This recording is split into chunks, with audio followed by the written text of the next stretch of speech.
우리는 무언가에 집중할 때 소중한 것을 깨닫지 못하는 경우가 있습니다. 정작 나는 무엇을 위해서 달려왔는지 스스로 돌아볼 필요가 있어요. 안녕하세요. 모르는 사이에 조금씩 마음의 양식이 스며드는 신압으로 책방입니다. 저번 영상을 통해 주인공 에이스케는 사업을 실패한 이유를 노인을 통해 깨닫게 됩니다. 그리고 정작 자신은 무엇을 위해서 그토록 열심히 했는지에 대해 생각해보며 자신의 가족을 떠올립니다.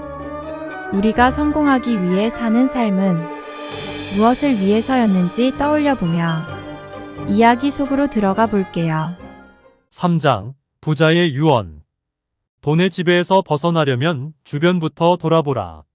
어리둥절한 표정을 짓고 있는 나를 보며 노인은 큰 소리로 외쳤다. 어서 지금 당장 병원으로 가게. 가서 딸의 얼굴을 보게나. 오늘이 자네 딸이 수술을 받는 날이 아닌가. 조커 노인이 어떻게 그걸 알고 있지? 나는 혼란이 잠시 왔지만 더 이상 이런 의문에 대해 생각할 겨를도 없었다. 노인의 목소리가 내 등을 힘차게 떠밀었기 때문이다. 돈으로 해결할 수 없는 일도 있어. 그런 것은 몸으로 해야 한다네. 그 전만큼은 가난한 사람이나 부자도 똑같아. 그러니까 지금 당장 뛰어가게나. 나는 노인이 준 돈으로 택시를 타고 급하게 딸아이가 있는 곳으로 향했다. 병원에 도착하자 밤이 깊어서인지 야간 출입구만 열려 있었다. 건물 안으로 들어가니 병원 안은 이미 소등되어 어두컴컴했다. 조금 더 걸어가니 저 멀리 불이 켜진 곳이 보였다. 그 불빛을 향해 나는 있는 힘껏 뛰어갔다. 도착한 곳은 간호사실이었다. 저기 저는 고토 아이코의 아빠입니다. 나이가 지긋한 간호사가 의아한 듯 쳐다보더니 새파랗게 질린 내 얼굴을 보고 상황을 짐작했는지 상냥하게 대답해 주었다. 그렇군요. 고토 아이코 양은 오늘 수술을 받아서 이제 거의 끝났을 겁니다. 수술실 앞에서 사모님이 기다리고 계세요. 나는 간호사가 알려준 곳을 향해 길고 어두운 병원 복도를 또 달려갔다. 수술실 앞에 도착하자 기다란 의자에 오독하니 앉은 낯익은 사람의 그림자가 보였다. 오랜만에 보는 아내였다. 아이코 수술은 어떻게 됐어? 당신이 어떻게 여기를? 그건 나중에 말할게. 아이코는 어때? 의사 선생님이 어려운 수술이라고 하셨어. 하지만 최선을 다하셨대. 나는 오랜만에 아내와 단둘이서 이야기를 나눌 수 있었다. 우선 나는 그녀에게 사과부터 했다. 그동안 아무런 힘이 되어주지 못해서 정말 미안해. 그러자 아내는 내 말을 슬며시 가로막으면서 천천히 입을 열었다. 그동안 나만 힘든 줄 알았어. 당신은 언제나 사업에만 빠져서.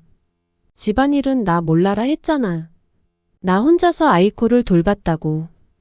당신은 말로는 가족을 사랑한다고 했지만 아무리 돈을 많이 벌어와도 전혀 와닿지 않았어. 집에서 당신은 그걸로 모든 의무를 다했다는 표정을 하고 있었지. 나는 그런 당신과 생각이 완전히 달랐고. 정말 미안해. 이번 일을 겪으면서 다시 깨달았어. 우리 모두 자기만 생각하고 있었던 거야. 아이코가 제일로 바랐던 게 뭔지 알아? 단지 우리가 사이좋게 지내는 것이었대. 그런데 우린 서로 자기 좋을 대로만 한 거지. 당신은 돈만 벌어오면 된다고 생각했고 나는 돈만 벌어오면 다야 하면서 당신한테 화가 나 있었고. 우리 때문에 그 애를 더는 힘들게 하지 말자. 아내는 말을 마치자 마지막에 오열했고 그 소리는 복도에 깊게 울려 퍼졌다. 알았어. 꼭 약속할게. 하고 싶은 말이 많았지만 가슴이 미어져 그 한마디밖에 할 수 없었다. 수술실 문이 열리고 이동 침대가 병실로 가고 있을 때 나는 마침내 아이코의 얼굴을 볼 수 있었다. 아직 마취가 덜 깼는지 아이는 눈을 감고 있었다. 아이코. 괜찮니? 아프진 않고? 나는 아이코에게 다가가서 말을 걸었다. 내가 얼마나 흥분했는지 아니면 병원이 조용한 탓인지 내 목소리는 병실복도를 크게 울렸다. 바로 옆에 있던 간호사의 눈치가 보이긴 했지만 개의치 않고 딸아이에게 말했다. 아이코, 정말 미안하다. 그러자 아이코는 눈을 살며시 떠서 내 얼굴을 확인하더니 부드럽게 미소를 지었다. 아이코, 내가 아빠야. 아이코는 다시 미소를 짓더니 눈을 감았다. 병실로 향하는 침대를 붙잡으려 했으나 간호사가 제지하여 나와 아내는 우두커니 서 있었다. 그때였다. 저기 실례합니다. 혹시 고토 씨 되세요? 아까 수술실 장소를 알려준 나이가 지긋한 간호사가 다가왔다. 고토 씨 맞죠? 조금 전에 어떤 할아버님이 이 편지를 전해달라고 하셔서요. 간호사가 건넨 봉투에는 고토 에이스케 귀야. 조커로부터라고 적혀 있었다. 에이스케 씨에게 아까는 수고가 많았네. 아니, 고맙다는 인사를 해야 하려나? 실패담을 솔직하게 들려준 일도, 이곳까지 와준 일도 모두 고맙네. 이건 나와 한 꼬마 아가씨의 약속이었어. 나는 그 소녀를 이 병원에서 처음 만났다네. 한 달 전까지 나는 이 병원에 입원해 있었거든. 1인실에서 쓸쓸하게 지내고 있을 때 그 소녀가 내 병실에 잘못 들어와 버렸지. 그런데 그 뒤로 그 소녀는 가끔 나를 찾아와 줬어. 간호사 몰래 병실을 잘못 들어온 척하면서 말이야. 마음씨가 착한 소녀였어. 내가 쓸쓸해하는 걸 알아챈 거겠지.